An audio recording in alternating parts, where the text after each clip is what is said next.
자, 여러분들, 저는요, 사실 영어를 되게 좋아합니다. 영어를 가르치는 것도 좋아하고 영어를 말하는 것도 되게 좋아합니다. 자, 그런데 제가 좀 싫어하는 부분이 있어요. 사실 제가 싫어하는 부분이 뭔지 여러분들한테 설명을 드리면 여러분들도 좀 이해가 될 건데요. 사실 많은 분들이 이렇게 제가 너무나 고통스러운 방식으로 영어를 공부한다는 게 문제가 있어요. 저는요, 가르치는 사람이기 때문에 어쩔 수 없이 이렇게 해야 할 경우가 있지만, 여러분들은요, 웬만하면 이런 식으로 공부하게 되면 나중에 영어를 잘 말하기가 무지하게 힘들어집니다. 자, 그래서 오늘 제가 말씀드리는 거 잘 들으시고요. 그리고 여러분들에게 제가 해결책도 제시를 해 드릴 거예요. 총 5가지 단계가 있거든요. 이 5가지 단계를 따라서 하게 되면 그것이 쌓이게 되면 여러분들 영어를 영어로 바로 튀어나오게 말할 수 있는 그러한 체력이 갖추어질 겁니다.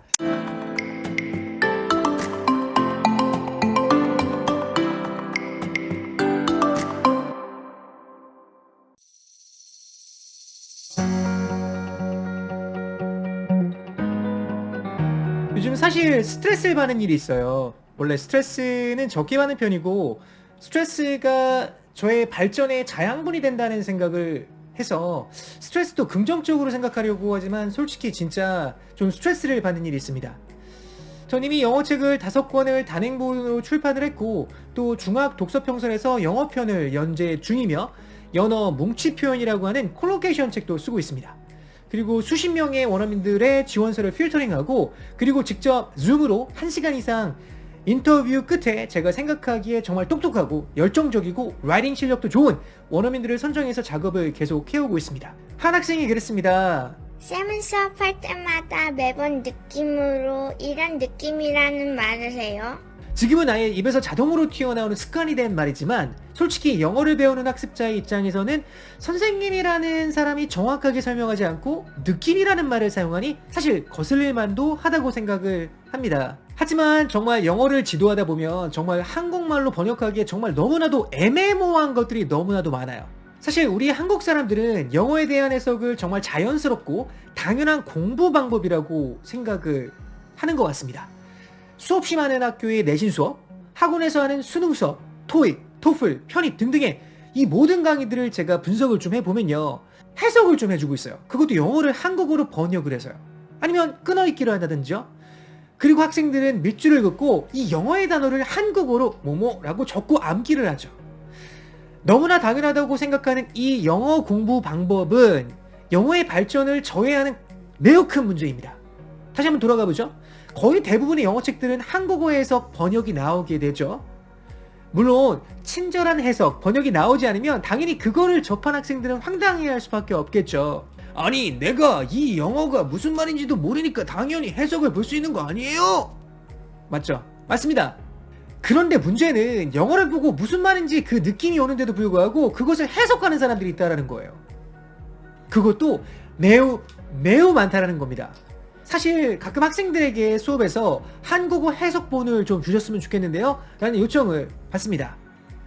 그런데 문제는 수업에 대한 한국어 해석본을 정말 자신이 영어의 느낌이 안 오는 그런 상황 하에서만 보면 도움이 되겠지만, 많은 사람들은 그동안 공부해왔던 해석을 하는 거에 익숙해져서 아마도 영어와 한국어 매칭식으로 공부할 가능성이 높아서 전 수업 자료를 제공할 때 지금은 그렇게 하고 있지 않고요, 핵심 정의 중심으로 하는 노트를 대신 제공하고 있습니다. 전 한국 사람들이 영어 스피킹을 많이 힘들어하는 가장 큰 원인 중에 하나가 바로 이렇게 번역, 해석하는 습관에서 비롯됐다고 생각을 해요. 이것을 역으로 생각하면 우리는 한국어로 생각을 하고 그 한국어 문장들을 통해서 영작을 하고 그것을 입으로 내뱉는 것이죠. 이런 식으로 대화를 하자면 정말 매번 반복하는 영어는 익숙해져서 할 수 있겠지만, 그렇지 않다면 정말 머리에서 영어로 입으로 나오는 이 시간이 너무나 길어져 답답해서 쓰러져 죽을 겁니다. 그러면서 이렇게 탄탄을 하겠죠. 아, 내가 이렇게 오랫동안 영어 공부를 했는데 이게 뭐요? 아직도 내 스피킹은 제자리고. 그러면서 스스로를 자책을 하게 됩니다. 그러면서 또 어휘책, 표현책, 문법책, 패턴책 이런 것들을 꺼내서 한국어를 영어로 빨리 말할 수 있는 훈련을 하겠죠. 사실 이런 훈련이 도움이 안 된다는 건 아니에요. 어느 정도가 되면 놓아야 한다는 겁니다. 저도 영어로 영상을 보거나 글을 읽거나 할 때 모르는 표현도 나오죠. 뭐 당연해요. 영어가 모국어가 아니고. 그러니까 하지만 그냥 그런 표현에 집착하지는 않고요. 일단 전체적인 내용을 파악하는 데 집중을 합니다. 몇 개의 표현을 모른다고 해서 내용이 이해가 안 되는 것은 아니기 때문이죠.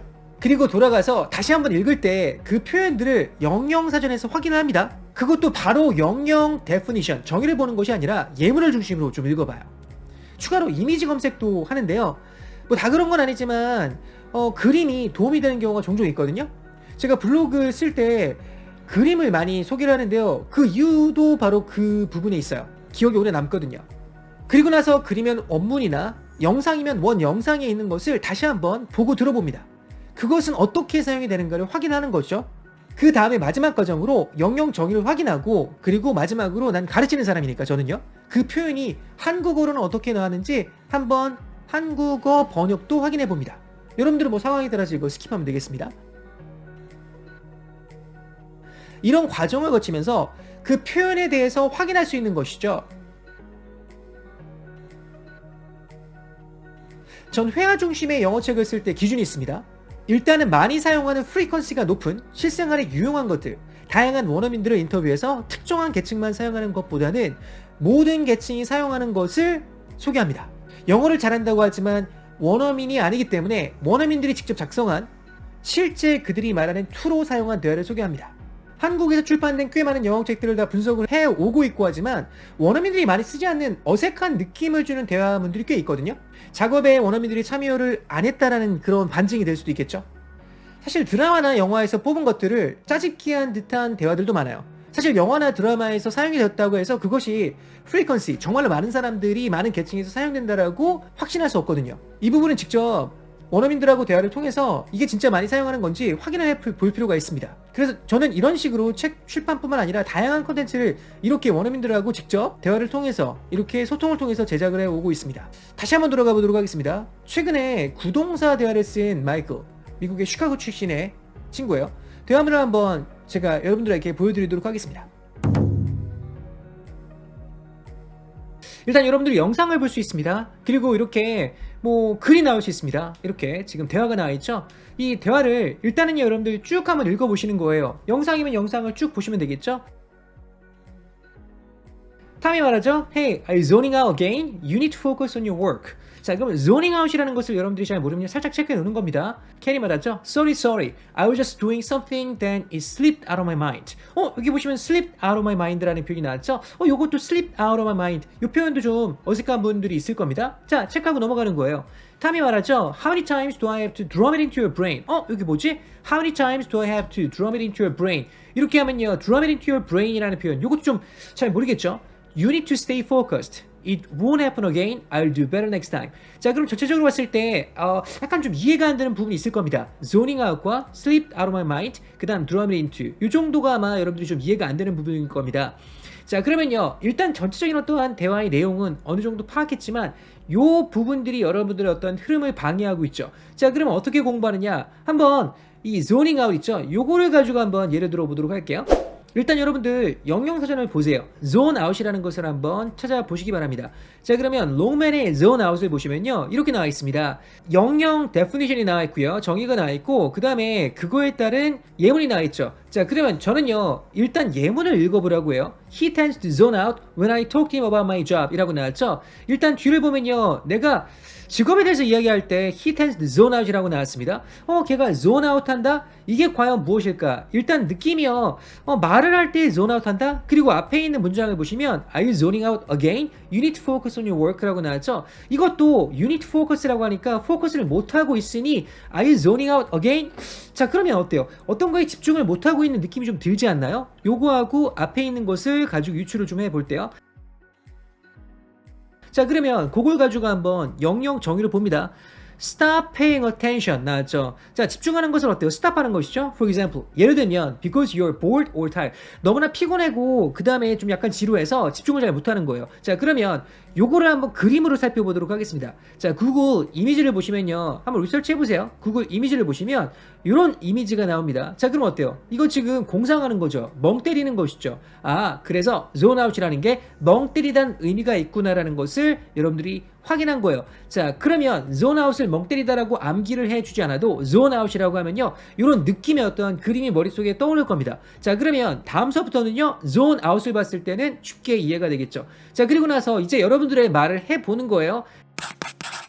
제 아들 이름이 제이든입니다. 자, 그럼 제이든이 제 말을 제대로 안 들을 때가 좀 많거든요. 자, 그래서 저는 문장을 하나 만들어 봤습니다. 대화를 좀 만들어 봤어요. Hey Jaden, are you zoning out? Your dad is talking now. You have to listen. 이렇게 대화를 만들어 봤습니다. 여러분들도 한번 스스로 대화를 만들어 보세요. 그리고 나서 이 zoning out, 요게 제대로 사용되고 있는지 그거에 대해서 확인하고 싶으면요, 어떻게 하면 돼요? 챗GPT한테 물어보면 됩니다. 여러분들 아시잖아요. 챗GPT를 오픈을 하시고요, 여기다가 우리가 Does the following sentences sound natural? 이 다음의 문장들이 약간 자연스럽게 들리냐? If not, 그렇지 않으면 How would you change it? 너 어떻게 바꿀 거야? 이렇게 한 다음에요, 여기에 만든 문장 있잖아요. 여러분들이 만든 문장을요, 자, 이렇게 한번 집어넣어 보십니다. 자, 그런 다음에 자, 하면요, 이렇게 나오죠? 뭐라고 나왔어요? The sentences do sound natural, relatively natural, especially in an informal setting. informal setting에서는 이렇게 말을 해도 되는구나.